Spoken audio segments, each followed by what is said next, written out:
Hey guys, it's Tony with Backwoods Biker again. Rocky's here with me, and as we've told you, we're going to reveal to you the fixed knife of the year and the folder of the year. Hang tight.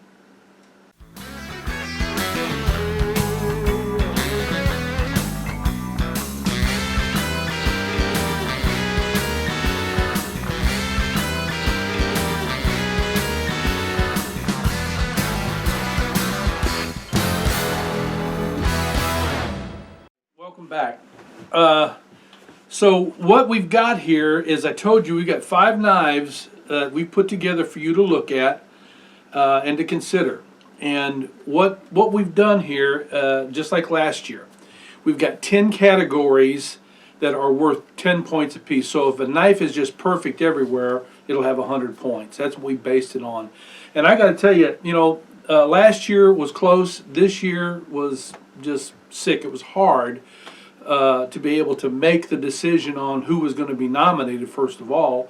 And then once we got the process going on and took the numbers independently and then compared them together, it was like, are you kidding me? So with all that being said, the 5 nominees that came in was number 1, and this has nothing to do with who won and who didn't. I'm just going to grab this one first. This is from Dean Hazuka, and it's called the Dixie Hunter. We love his knives. Dean is a great builder, so he submitted that one. And then from Tops Knives, we received this one, and this is their Brothers of the Bushcraft Fieldcraft knife. And again, for being a commercial knife, this was quite impressive because of the design, the build, the steel, micarta scales, everything was done good. We do have some downers on that knife that we'll talk about here in a minute. Next one that we really liked, no surprise here, the LT Wright GNS Go No Show Saber.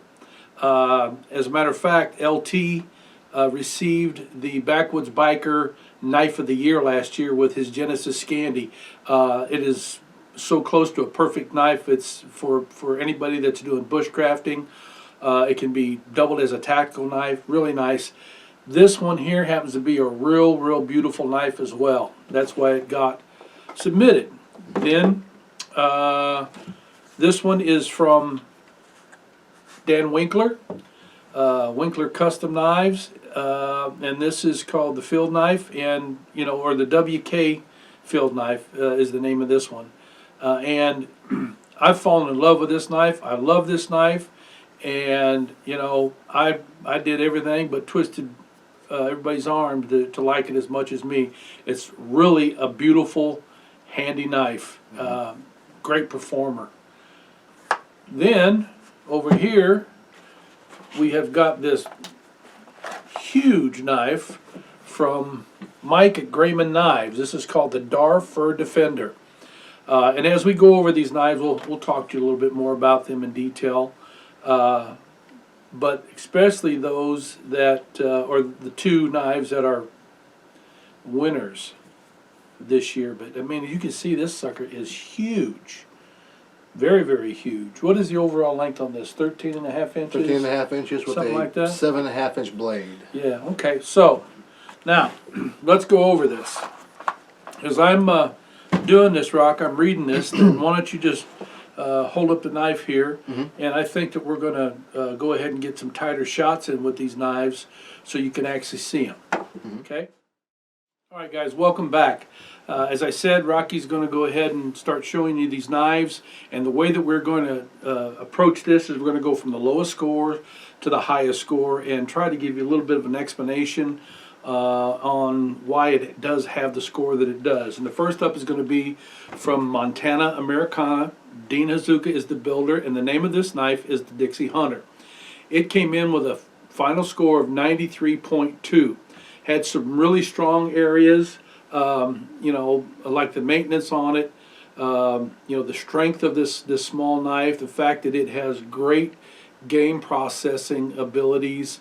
Bushcrafting is a little bit on the lower end because of its tiny size. But anything you get from Dean is going to be very, very good. Rocky will turn this knife around several areas so you can see it from different positions.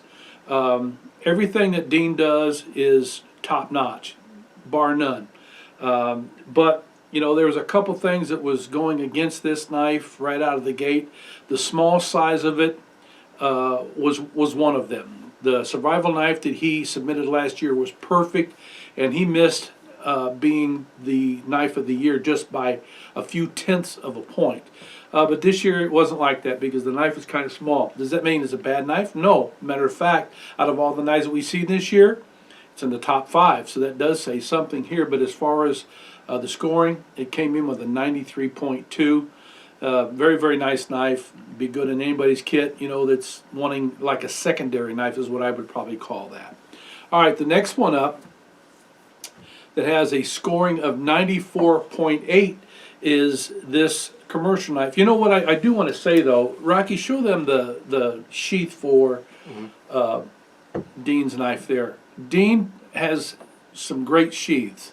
And I should mention this, that Dean bases his designs for his knives off historical designs. And he told me a lot of times what he does, he goes to museums and takes photographs and then goes ahead and takes that design and builds his around that platform. All right, let's go on to this Tops Knives right now. And it came up with a 94.8 rating. Had some great scores with that, What we liked about this knife is just it's a general purpose, overall bushcrafting style knife.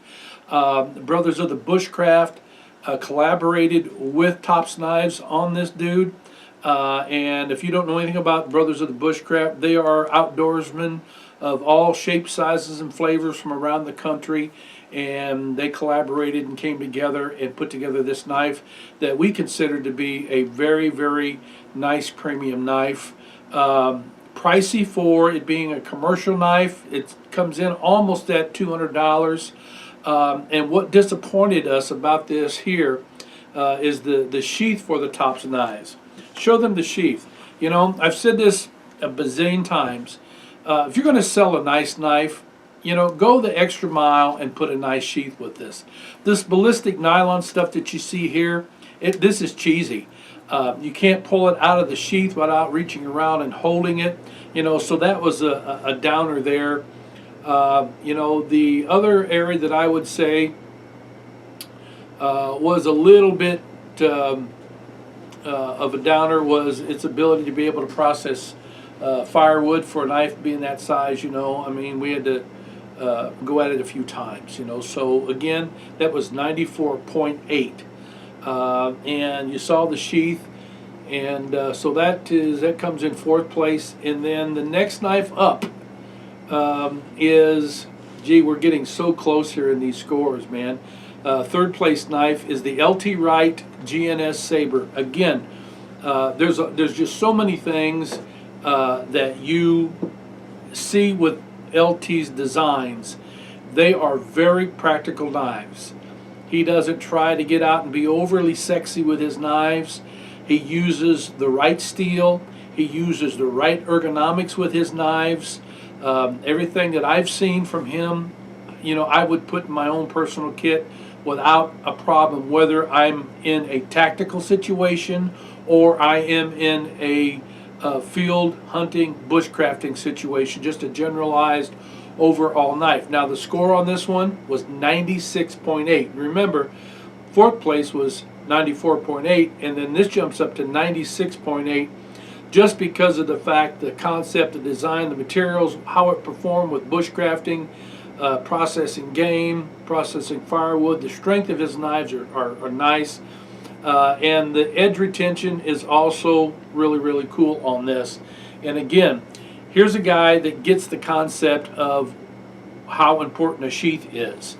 Rocky show you the sheath, and this is a dangler that comes from LT, and we didn't request a particular sheath. This is just what he sent to us, and this is the sheath that I like from LT more than the other ones that I've seen, you know, because you can put a ferro rod on there.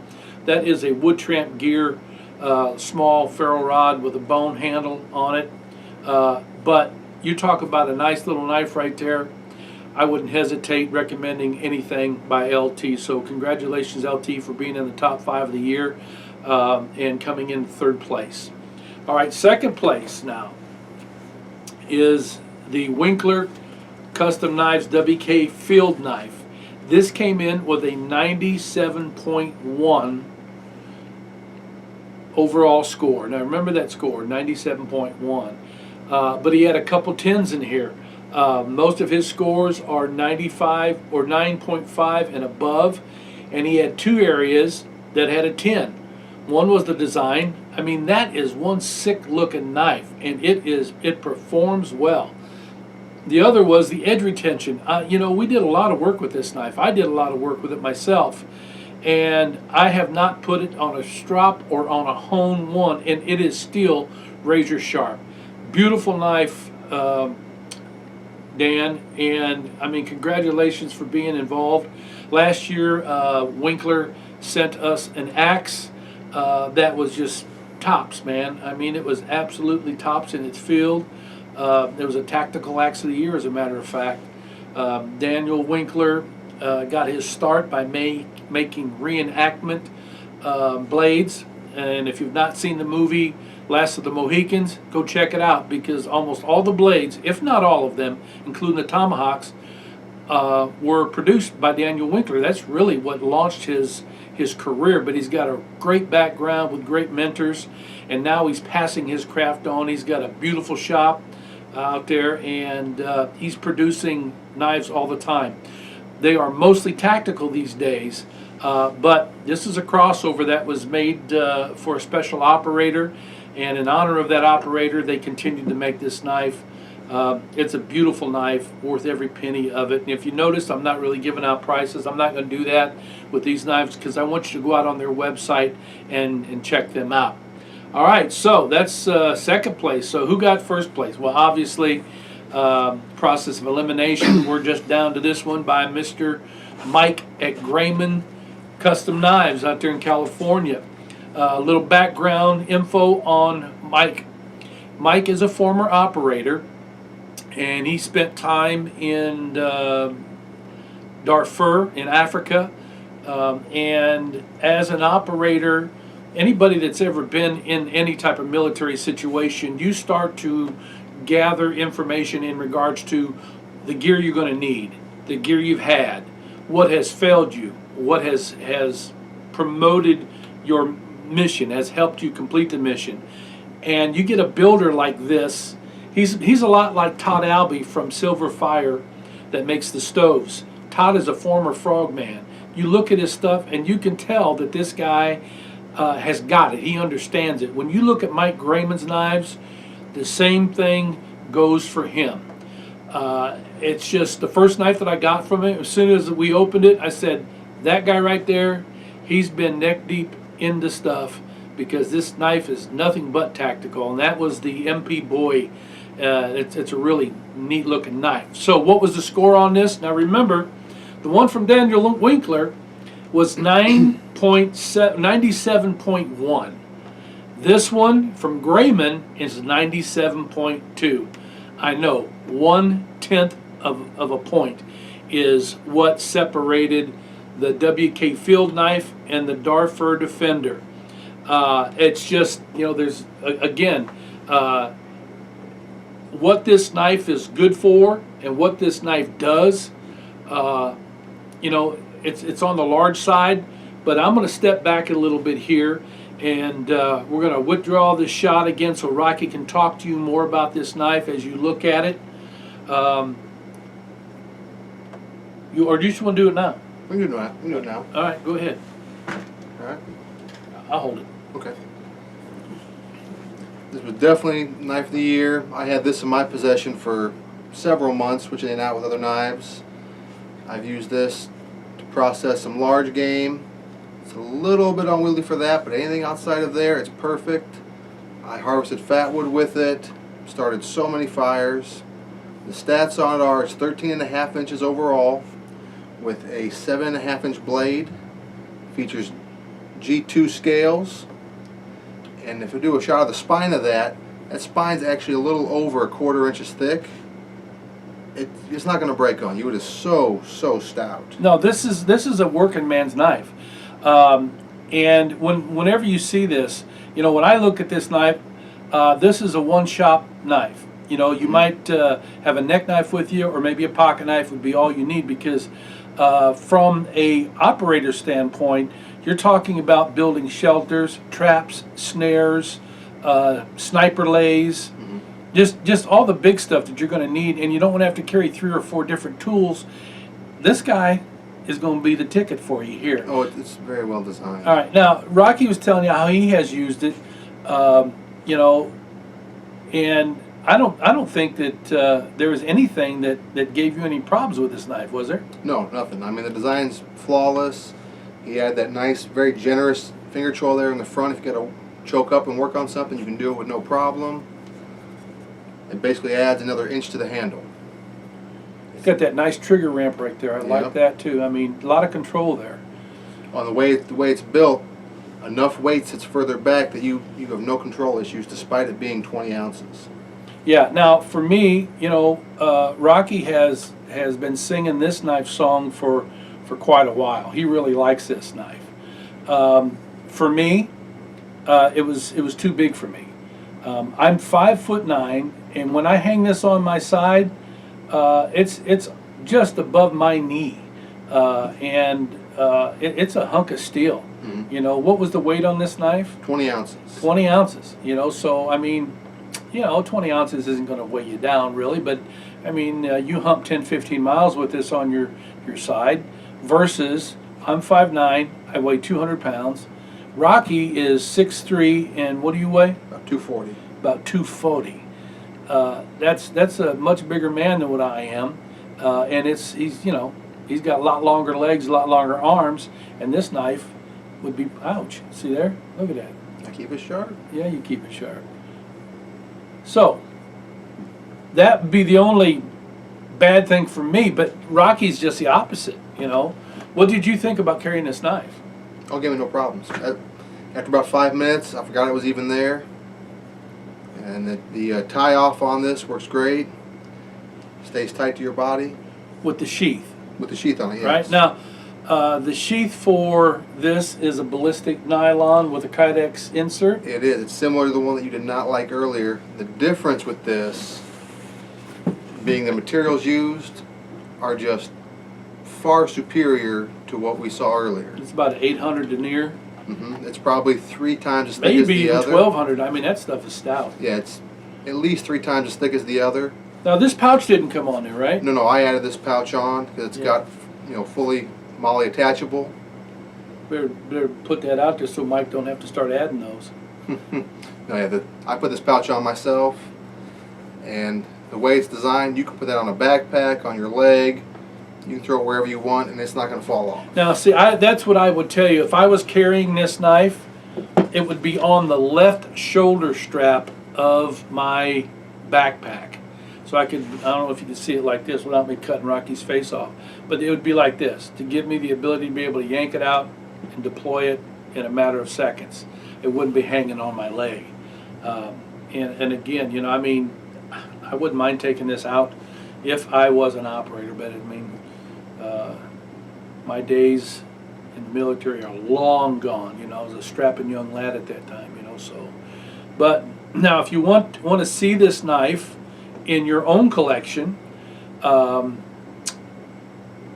on GraymanKnives.com and check it out. But I don't think he's got any in stock right now. Now, the steel on this was what? It's 154 cm. And he does have different versions, right? He uses different steel? He also has a 1080 version. Okay. All right. And this one, I know the 1080 version starts out at $255. $255. And we couldn't find a definitive price on this, right? No, we could not. Not on his website right now. Okay. Well, we couldn't find it. We did look, you know. But just remember, if you're going to want this kind of steel, it's a boutique steel. You're going to pay more than $255, you know. Would you consider this a lifetime knife? Oh, yeah. Yeah, me too. If you manage to break that, it's because you were hitting something you shouldn't have been. I don't think that you can hit anything and break this. If you hit a cinder block with this, you're not going to break it. Probably not. I mean, this thing is made for prying. It's made for breaching. Oh, it definitely is. If you look at the tip here, the tip on this, even as it comes down, it's still not thin. It's made to work. It'll do any job you throw at it. All right. All right, guys, so there you have it. The Grayman Darfur is the 2019 Fixed Blade of the Year. Mike, you're doing a great job. Continue that. God bless you and Sue out there. Appreciate your participation. And, you know, everybody that I've ever shown your knives to have just been oohing and ahhing. The guys over the 182nd Air Wing, they might be keeping you in business by now. I don't know. But I do know some of them have ordered some of your knives.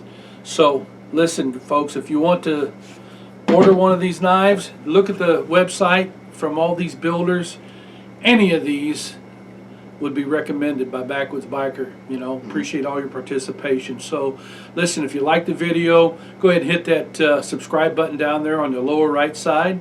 Like us and share us.